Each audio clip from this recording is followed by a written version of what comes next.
From the Cardinal Television Studios, I am Caitlin Murphy, and this is your Fisher News Brief. President Trump offers a glimpse of his budget plans, including a massive boost in defensive spending. So what's getting cut out to make room for the increase? Stacey Cohen has the story. This budget will be a public safety and national security budget. President Trump's full budget plan will be revealed Tuesday night, but he provided a preview during a speech to the National Governors Association. Here's the highlight. Defense spending gets a $54 billion boost at the expense of non-defense programs and foreign aid.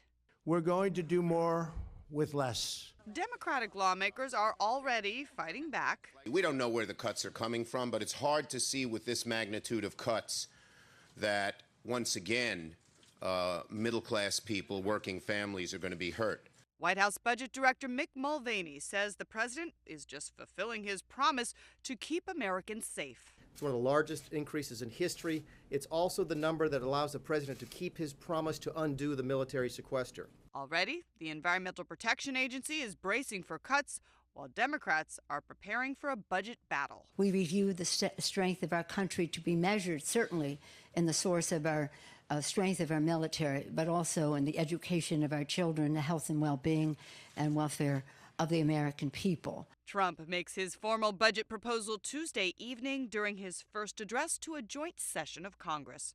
In Washington, I'm Stacey Cohen reporting.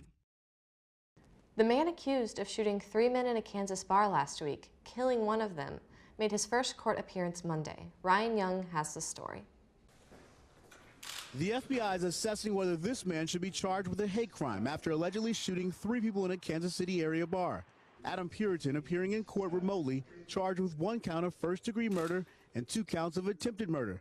The 51-year-old appeared calm, only briefly talking to tell a judge he was unable to afford an attorney.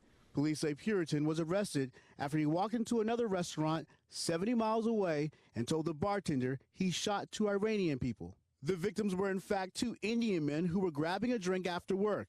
Puritan reportedly became agitated at the bar and started taunting them. Witnesses tell CNN he shouted, "Get out of my country." He was then asked to leave. Puritan did leave, but returned later, opening fire. I'd gotten under the table when he first started firing. 32-year-old Srinivas Kuchibata was shot and killed. Alak Manasadi was injured along with Ian Grillett, who was shot in the arm and chest trying to stop the shooting. I got up and proceeded to chase him down, try to subdue him so that way the police could come in and do what they needed to do. Kuchibata, an Indian immigrant, worked as an engineer for GPS company Garmin. The incident highlighting concerns about the hostility toward immigrants in the United States, a fear echoed by the victim's widow. I told him many a times, should we think about going back? Should we think about going to a different country? He said no. Indian officials are demanding a thorough and speedy investigation. Kuchibata's widow wants to know how she's supposed to comfort his grieving parents. I need an answer from the government. I need an answer for everyone out there.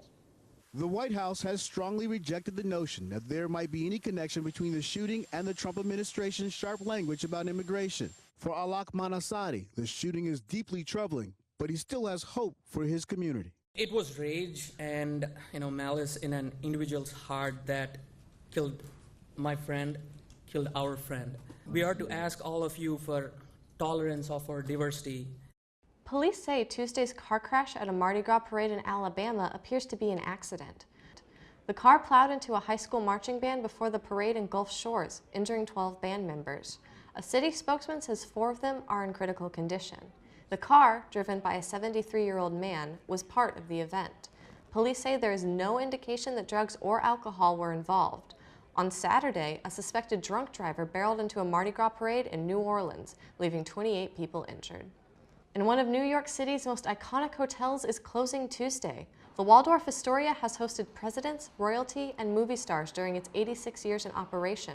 Now, the hotel is shutting its doors for at least the next 3 years to undergo major renovations.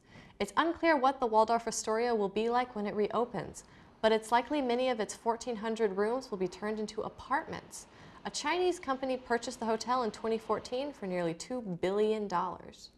That's all of today's headlines. I'm Caitlin Murphy for Fisher News Brief.